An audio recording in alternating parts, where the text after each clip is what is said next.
बिस्मिल्लाहिर्रहमानिर्रहीम। अस्सलाम वालेकुम नादरीन, आप यूट्यूब चैनल देख रहे हैं। मैं इमरान खान हूँ। इससे पहले कि रूटीन की जो ख़बरें उनकी तरफ जाएँ, दो वाक़यात मैं आपको बता देता हूँ। एक तो ये एयरपोर्ट का एक वाक़या है। यहाँ एयरपोर्ट के ऊपर एक बच्ची है, वो अपने वालिद को, क्योंकि मुझे अच्छी तरह, हम अक्सर एयरपोर्ट जाते हैं तो छोटे बच्चे साथ जाते हैं, वो दौड़ के गले लगाते हैं और अक्सर हम ये मनाज़िर देखते हैं। वो जैसे ही अपने बाप को सामने से आते हुए देखते हैं, क्योंकि पाकिस्तान में बेशुमार लोग मज़दूरी करने के लिए गल्फ़ ममालिक में या यूरोप में या दूसरे मुल्कों में जाते हैं, वो जब वहाँ से वापस आते हैं तो बच्चों के लिए सामान, बैग शैग वो भर के लाते हैं। यही वो पाकिस्तानी हैं जो बाहर से पैसा कमा के ज़र मुबादला पाकिस्तान में भेजते हैं, जिसको हम फ़ॉरेन रेमिटेंस कहते हैं। और इस पैसे के ऊपर पाकिस्तान की मईशत का बहुत ज़्यादा इन्हिसार है। ये ओवरसीज़ पाकिस्तानियों का पाकिस्तान के ऊपर एक बहुत बड़ा एहसान है कि वो अपनी कमाई के लिए पाकिस्तान से बाहर जाते हैं, वहाँ पैसा कमाते हैं, उसको पाकिस्तान भेजते हैं। लगभग 1 करोड़ के करीब ओवरसीज़ पाकिस्तानी बाहर मौजूद हैं और अब इनकी तादाद में बहुत तेज़ी से इजाफ़ा हो रहा है। पाकिस्तानी बहुत बड़ी तादाद में गुज़िश्ता 2 साल में पाकिस्तान छोड़कर ओवरसीज़ पाकिस्तानी बने हैं या बैरून मुल्क चले गए हैं मुख्तलिफ़ मुल्कों के अंदर, और ये मायूसी की वजह से गए हैं। अब 8 फरवरी के बाद जो सिचुएशन है, मैं जिस नौजवान से मिलता हूँ वो उसके सवालों का मेरे पास जवाब नहीं होता। वो ये पूछते हैं कि जनाब अब पाकिस्तान में हम क्यों रहें, हमारे पास एक ही हक था कि हम वोट डालें और वो गिनती में आ जाए, हमारा तो वोट भी गिनती में नहीं आया, आप बताएं हम यहाँ क्यों रहें। ऐसे लोग पूछते हैं नौजवान। तो बहुत बड़ी तादाद में हुनरमंद नौजवान, पैसे वाले लोग, वो पाकिस्तान छोड़कर जा रहे हैं या पाकिस्तान में उसकी सरमायाकारी नहीं करना चाह रहे, पैसे की यहाँ सरमाया लगाना नहीं चाह रहे, यहाँ पे मेहनत करना नहीं चाह रहे, वो पाकिस्तान को छोड़कर जा रहे हैं, जो बहुत मायूस कुन है। लेकिन मेरी पाकिस्तानियों से गुजारिश है कि ये मुल्क आगे बढ़ेगा, इंशाल्लाह तरक्की करेगा। मुझे तो बिल्कुल मायूसी नहीं है और मैं आपको मायूस नहीं होने दूंगा। रात कितनी भी अंधेरी हो, सुबह आती है। फार्म 47 की बनने वाली हुकूमत जो है वो सस्टेन नहीं कर पाएगी और ना ये अवामी उमंगों की तर्जुमानी करेगी। बिलाखिर होगा वही जो अल्लाह रब्बुल इज़्ज़त का मंसूबा है और अवाम का फ़ैसला जो है उसको सुनना पड़ेगा, बिलाखिर सुनना पड़ेगा, उसके बगैर गुजारा नहीं है। एयरपोर्ट के ऊपर वो छोटी बच्ची जो है वो अपने वालिद को उसने जैसे ही देखा तो वो दौड़ के गई अपने वालिद को मिलने के लिए। तो ये एक एहलकार वहाँ पे एयरपोर्ट सिक्योरिटी का जो एहलकार है, उसने बालों से पकड़ के बच्ची को ज़मीन पे धकेल दिया और वो बच्ची ज़मीन पे गिर गई। मैंने जब ये मंज़र पहली नज़र में देखा तो मुझे जो पहला अफसोस हुआ वो ये हुआ कि मैं वहाँ क्यों नहीं था। नहीं, मैं कोई ऐसा दावा नहीं करता, लेकिन प्रैक्टिकली मैं आपको बताऊं कि मेरे दिल के अंदर ये आया कि अगर मैं वहाँ होता तो मैं इस आदमी को एहसास दिलाता अपनी मौजूदगी का, जिस तरह इसने उस बच्ची को पटका है। यानी मुझे तो, हमारे घर में सबके घर में बच्चियाँ हैं, उसके घर में भी बच्चे होंगे, ऐसा कैसे हो सकता है। वो बच्ची फिर रोती हुई अपने बाप के पास गई है। कैसा बेबस उसका बाप होगा कि बड़े लंबे अरसे के बाद वो अपनी बेटी को मिल रहा है, उसको गले लगा रहा है और वो रो रही है, बता रही है कि ये अंकल ने मुझे पटका है, बालों से पकड़ के ज़मीन पे फेंका है, और उसका बाप उसका कुछ नहीं बिगाड़ सकता, क्योंकि इस मुल्क में रूल ऑफ लॉ है ही नहीं। हाँ, बिगाड़ सिर्फ वही सकता है जिसके पास ताकत है, जिसके पास ज़्यादा बड़ी तादाद में लोग हैं या जिसका किसी बड़े इदारे से ताल्लुक़ है, तो वो जाएगा, जाके डंडे मार के अपना हिसाब भी ले लेगा, हिसाब चुकता कर लेगा। लेकिन गरीब आदमी का हिसाब कौन चुकता करेगा? गरीब आदमी को इंसाफ कौन दिलाएगा? यानी वो आदमी अपनी बच्ची को लेकर गया, ये वीडियो पूरे पाकिस्तान में वायरल हो गई है। वो बच्ची की शख्सियत पे क्या असर पड़ेगा, उस आदमी के दिमाग पे क्या असर पड़ेगा? मुझे बहुत तकलीफ़ हुई है देखने के बाद, शदीद तकलीफ़ हुई। अपने बच्चे नज़र आते हैं इस तरह बच्चों के अंदर जब उनके साथ जुल्म होता है, तो बहुत बदकिस्मती है पाकिस्तान की। और अभी तक जब मैं ये वीडियो रिकॉर्ड कर रहा हूँ, इदारे की जानिब से मुकम्मल खामोशी, ऐसी बेशर्मी और डिटाई है कि इसके ऊपर कोई बोल भी नहीं रहा। अभी तक तो नहीं बोला, हो सकता है आने वाले वक्त में बोले, शर्म आ जाए किसी को। भाई उसको सजा दो, उसकी नौकरी ख़त्म करो, जैसे उसने पटका। पूरी दुनिया के अंदर लोग भागते हैं, जाके अपने माँ बाप को मिलते हैं, बच्चे क्या बड़े भाग भाग के मिलते हैं। अगर रोकना होता है तो प्यार से पोलाइटली रोक लेते हैं, ऐसे बच्चे को पटक देना, वो तो मासूम है, उसको क्या पता कि कौन सी लाइन कहाँ लगी हुई है, किसको क्रॉस करना है, किसको नहीं करना, वो तो जा रहा है बच्चा बेचारा। तो इस तरह जानवरों की तरह पाकिस्तानियों को डील ना करें। ये बार बार ऐसी शिकायतें आती हैं, पुलिस वालों के बारे में आती हैं, जितनी लॉ इन्फोर्समेंट है उनके बारे में आती हैं। लोगों को ठुड्डे मारते हैं, धक्के मारते हैं, जलील करते हैं, गाली देते हैं। क्यों? पाकिस्तानियों के टैक्स से आपको पैसे मिलते हैं, पाकिस्तानी के टैक्स से आपको तनख्वाह मिलती है, इसलिए आप पाकिस्तानियों को जलील करते हैं। बड़ी बदकिस्मती है ये वाकया और इसके ऊपर एक्शन होना चाहिए। अगर इसके ऊपर एक्शन नहीं होगा तो याद रखिएगा कि मैं वहाँ पे होता या मेरी तरह के और कोई लोग होते तो वो एक्शन ले लेते मौके पर।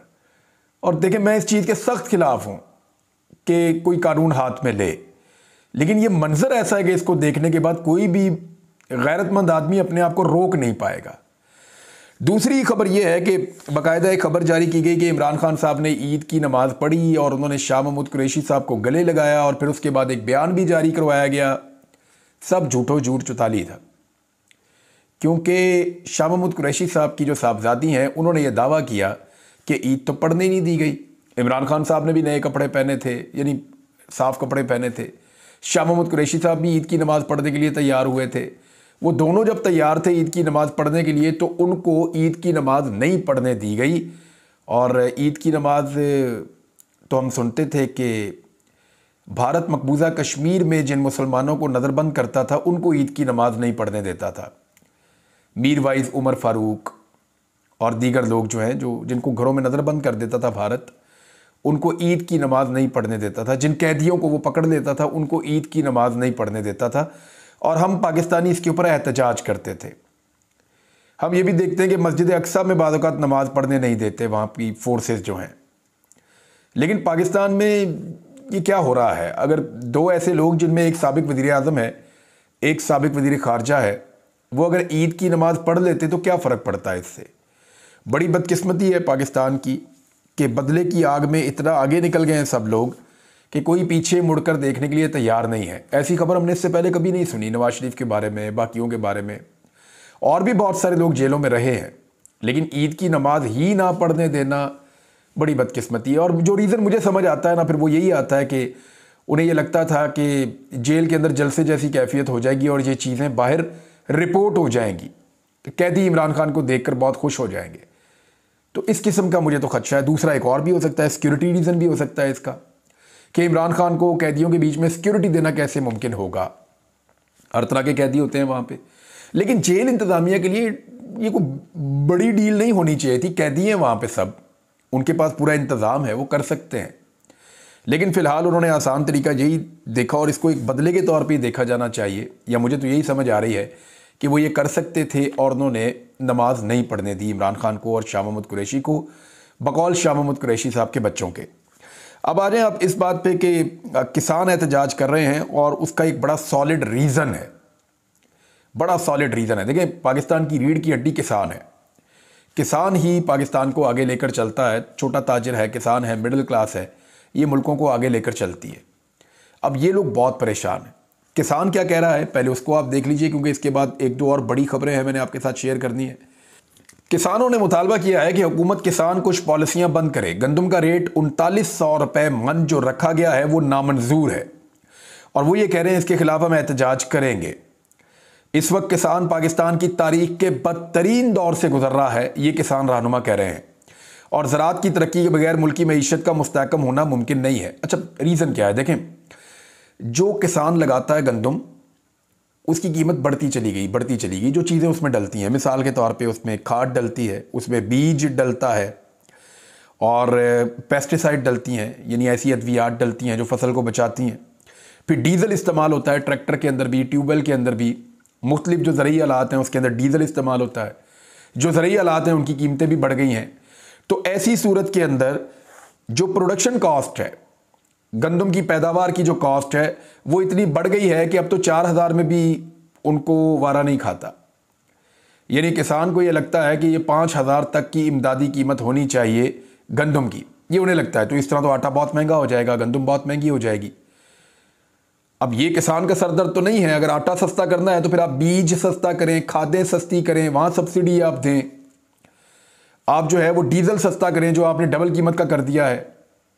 आपने अगर किसान को कम कीमत देनी है गंदम की और आटा मार्केट में सस्ता बेचना है तो फिर आप बाकी चीज़ें सस्ती करें जिनमें डीजल है, बीज है, अद्वियात हैं, उसके अंदर खादें हैं, वो सस्ती करें। उन चीज़ों की कीमतें दुगनी से ज़्यादा हो गई हैं और उसे कहा जा रहा है कि वो गंदम उसी कीमत पे बेचे जिस साल पे पिछले साल थी। यानी जिस कीमत पे पिछले साल बिकती रही है, 4000 तक बिकती रही है, तो इस साल उससे भी 100 रुपया कम पे बेचे, 3900 रुपये मन बेचे गंदम। तो किसान ये कैसे मंजूर कर सकता है? ये कैसे वो सस्टेन कैसे करेगा? एक चीज उसने पैदा ही 5,000 की है या 4500 की है, उसको 4,000 की वो कैसे बेचे? ये है किसान का सवाल और इसका जवाब गवर्नमेंट के पास नहीं है।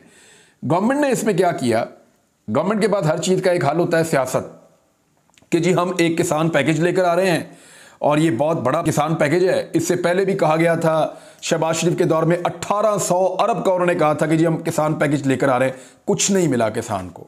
अब मरियम नवाज भी कह रही पैकेज लेकर आ रहे हैं। और भाई पैकेज लाने से बेहतर था कि किसान को पहले जो चीजें प्रोवाइड की थी वो सस्ती कर देते, डीजल सस्ता कर देते, खाद सस्ती कर देते, बीज सस्ता कर देते, पेस्टिसाइड्स जो हैं वो सस्ती कर देते, तो किसान की कॉस्ट नीचे आती, वो सस्ती बेच देता गंदम, उसमें उसको मुनाफा भी हो जाता। लेकिन वहां कुछ नहीं किया। अब पैकेज अनाउंस कर रहे हैं सिर्फ अपनी सियासत के लिए। और जो मुस्लिम लीग नून के किसान हैं उन्होंने एक लेटर लिख दिया मरियम नवाज को और वो खदशे का इजहार कर रहे हैं। मुस्लिम लीग नून के अपने किसान क्या कह रहे हैं, ज़रा ये भी आप सुन लीजिए कि मरियम नवाज साहबा से गुजारिश कर रहे हैं कि गंदम की हालिया पॉलिसी की वजह से पूरे पंजाब में गंदम के रेट बहुत कम हो गए हैं और अखराजात डबल हो गए हैं, जिसकी वजह से तमाम पंजाब के किसान बेहद परेशान हैं। अच्छा, ये सदर किसान विंग पंजाब हैं और इनका ताल्लुक मुस्लिम लीग नून से है। वो कैसे, मैं आपको बता देता हूँ अभी। उन्होंने कहा आपके इल्म में है कि इलेक्शन 2024 में शहरी इलाकों में हमारा वोट बैंक कम हो गया है और देही इलाकों में ही वोट मिलने की वजह से हमारी पार्टी को हुकूमत बनाने का मौका मिला है। हमारा मुखालिफ चाहता है कि मुस्लिम लीग नून के वोट बैंक देही इलाकों में भी ख़त्म हो जाए। वैसे तो वोट बैंक हर जगह ही ख़त्म हो गया, ये तो झूठ बोला इसने। वोट बैंक तो फॉर्म 47 के ऊपर है, फॉर्म 45 के ऊपर तो वोट बैंक था ही नहीं। ईद के बाद पंजाब की तमाम किसान तंजीमें गंदम पॉलिसी के खिलाफ एहतजाज करने जा रही हैं और खदशा है कि हमारा वर्कर भी उनकी मदद करेगा, यानी नून लीग का वर्कर, जिससे पार्टी को बेहद नुकसान होगा और दुश्मन का एजेंडा कामयाब हो जाएगा। दुश्मन यानी इंडिया कर रहा है ये, यानी पाकिस्तान के अंदर जो गंदम की कीमत मुकर्रर की है वो इंडिया ने मुकर्रर की है या किसी दुश्मन मुल्क ने मुकर्रर की है या किसी दहशतगर्द ने मुकर्रर की है, वो तो इसी हुकूमत ने मुकर्रर की है ये कीमत। और दुश्मन किसको कह रहे हैं? ये PMLN का वतीरा है, ये दूसरे को दुश्मन की तरह देखते हैं। मुस्लिम लीग नून किसान विंग पंजाब के सैकड़ों ओहदेदारों और वर्करों ने मुझे मैसेजेस किए हैं कि हमारी आवाज़ नवाज शरीफ और मरियम नवाज तक पहुंचाएं ताकि जो मुश्किलात किसानों को आ रही हैं उनका हल निकाला जा सके। आपसे गुजारिश की जाती है इस बहरान से पंजाब के किसानों को निकालें और पार्टी वोट बैंक के टूटने से बचाएं। ये मेजर सरदार जुल्फिकार हुसैन सैयद, सदर किसान विंग पंजाब, ये PMLN का जो किसान विंग है उसके ये सदर हैं पंजाब के, तो इनकी तरफ से भी ये मुतालबा आ गया है। लेकिन किसान पैकेज के अंदर जो है ना वो बड़ी करप्शन हो जाती है, बड़े दाव लग जाते हैं। तो PMLN का हमेशा से वतीरा रहता है कि ऐसा पैकेज अनाउंस कराओ जिसके अंदर सबकी मौजें लग जाएं। वो किसान बेचारा फिर रुल जाएगा, फिर परेशान हो जाएगा, वो दरखास्तें ले लेकर पीछे पीछे फिरेगा। भाई चीज़ों को या तो सस्ता करें या उसकी जो अजनास वो पैदा कर रहा है उसकी कीमत को जितने की उसने वो चीज़ें खरीदी हैं उसके मुताबिक बढ़ा दें, यही एक हल है। इसके अलावा तो कोई हल है नहीं। ताजरों ने एक स्टेटमेंट दिया है, ARY पे ये स्टेटमेंट छपा, उन्होंने कहा कि, और ये ताजरों ने मुख्तलिफ तंजीमों ने और मुख्तलिफ जगहों से ये स्टेटमेंट आया है, उन्होंने 2024 को पाकिस्तान के 75 सालों का मायूस कुन साल करार दे दिया है अपनी तजारत के हवाले से बात करते हुए। यानी इस मुल्क में कोरोना आया, कुदरती आफात आई, मार्शल लॉ लगे, मुल्क टूट गया, बहुत कुछ हुआ, लेकिन 75 सालों में ताजरों के लिए इतना मुश्किल वक्त नहीं आया जो मुश्किल वक्त अब आ चुका है। और मिफ्ता इस्माइल साहब ने एक स्टेटमेंट दिया है कि इस एक साल में 1 करोड़ मजीद पाकिस्तानी गुर्बत की लकीर से नीचे चले जाएंगे। ये गुर्बत की लकीर क्या होती है ये मैं आपको बताता हूं। इस वक्त जो एक पैरामीटर, ये बदलता रहता है पैरामीटर। पहले ये $1.5 के करीब था। जो शख्स एक दिन में एक आदमी अगर $1.5 कमा लेता है तो वो गुर्बत की लकीर से नीचे नहीं है, पहले ये था। अब जो है क्योंकि चीज़ों की कीमतें बहुत बढ़ गई हैं पाकिस्तान में भी और दुनिया में भी, तो अक़वाम मुत्तहिदा ने जो पैटर्न सेट किया है वो ये है कि जो शख्स $2.15 यानी लगभग ₹550 बनता है, ऑलमोस्ट 550 से ₹650 के बीच में बनता है। यानी जो शख्स ₹650 रोज़ाना कमा लेता है वो गुर्बत की लकीर से नीचे नहीं है। ₹650 कमाने वाला शख्स गुर्बत की लकीर से नीचे नहीं है। तो पाकिस्तान में पता कितने लोग हैं? वर्ल्ड बैंक की जो रिपोर्ट है 23 सितंबर 2023 की, ये पिछले साल की बता रहा हूं, वो रिपोर्ट ये कह रही है कि पाकिस्तान में 95 मिलियन यानी 9 करोड़ 50 लाख से ज़ायद पाकिस्तानी गुर्बत की लकीर से नीचे रह रहे हैं। यानी वो पाकिस्तानी ₹550 भी रोज़ाना का नहीं कमा पा रहे। यानी उनकी जो इनकम है वो 15-16 हज़ार से भी 16-17 हज़ार बनती है, इससे भी कम है। ये लोग गुर्बत की लकीर से नीचे रह रहे हैं। माहाना इनकम इनकी इतनी ज़्यादा कम है। इनकी तादाद कितनी थी? 9 करोड़ 50 लाख। और अब जो रिपोर्टें आ रही हैं वो ये बता रही हैं कि पाकिस्तानी 1 करोड़ मजीद गुर्बत की लकीर से नीचे जाने वाले हैं।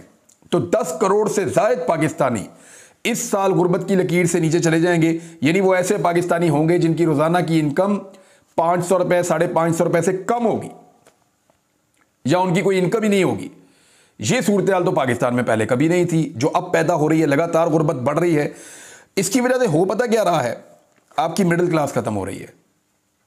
यानी या तो आपकी एलीट क्लास रह जाएगी जो बहुत अमीर लोग हैं, या सारे गरीब हो जाएंगे। मिडिल क्लास खत्म हो जाएगी। और जिस मुल्क के अंदर मिडिल क्लास कम होना शुरू हो जाए, स्क्वीज होना शुरू हो जाए, खत्म होना शुरू हो जाए, वो मुल्क कभी तरक्की नहीं करते, कभी आगे नहीं बढ़ते। क्योंकि मिडिल क्लास वो क्लास होती है जो मुल्कों को लेकर आगे चलती है, उसमें आगे बढ़ने का जज्बा होता है। वो जोर लगाते हैं और मुल्कों को चलाने में अपना रोल प्ले करते हैं, वही कुर्बानियां देते हैं और वही मुल्कों का पहिया घुमाते हैं। तो मिडिल क्लास जो है उसके लिए बहुत बुरी खबरें हैं पाकिस्तान के अंदर, और वो गुर्बत की लकीर से नीचे जा रहे हैं आहिस्ता आहिस्ता। एक खबर मैं आपको आखिरी दे देता हूं, फिर जो अहम चीज़ें हैं कुछ वो मैं अगले वीडियो में बताऊंगा। इमरान खान साहब के हवाले से बहुत इंपॉर्टेंट चीज़ें हैं और पाकिस्तान तहरीक इंसाफ ने कुछ बड़े फैसले किए हैं, वो मैं आपको बाद में बताता हूं। लेकिन पहले एमल वली खान साहब का एक स्टेटमेंट है। एमल वली खान साहब जो हैं वो ANP के सदर हैं और असफंद यार वली साहब के बेटे हैं। ANP इनके घर की पार्टी है और यही फेस है ANP का। ये सेनेटर अभी मुंतखब हुए हैं, लेकिन दूसरे लोगों की सीटों से मुंतखब हुए हैं, यानी दूसरे लोगों के वोटों से मुंतखब हुए हैं। इनके अपने पास तो बिल्कुल वोट थे ही नहीं। यानी ये अपने सारे वोट भी डाल लें तो आधा सेनेटर नहीं बनता। तो बाकी जमातों ने यानी PDM के इत्तेहाद की वजह से ये सेनेटर बन गए हैं। और सेनेटर बनने के बाद इनको एक बात इनको भी समझ आ गई है कि पाकिस्तान में बयानिया सिर्फ एंटी एस्टेब्लिशमेंट है। अब नवाज शरीफ भी एंटी एस्टेब्लिशमेंट बनने का ढोंग रचा रहे हैं। एमल वली खान साहब का स्टेटमेंट पहले आपको पढ़ के सुनाता हूं और कुछ कहने की जरूरत नहीं रहेगी, आपको क्लियर हो जाएगा। उन्होंने कहा पाकिस्तान को एटम बम की जरूरत नहीं है, अखराजात कौम पर खर्च किए जाएं। अवामी नेशनल पार्टी के सूबाई सदर सेनेटर एमल वली खान ने हुकूमत और अपोजिशन दोनों का साथ ना देने का ऐलान करते हुए कहा कि पाकिस्तान इस पोजीशन में नहीं कि किसी पर हमला करे। 80% दिफाई अखराजात खत्म करके कौम की फलाह बहबूद पर खर्च करना होंगे। उन्होंने कहा कि मुल्क में अमलन अस्करी पार्लियामेंट और अस्करी हुकूमत है।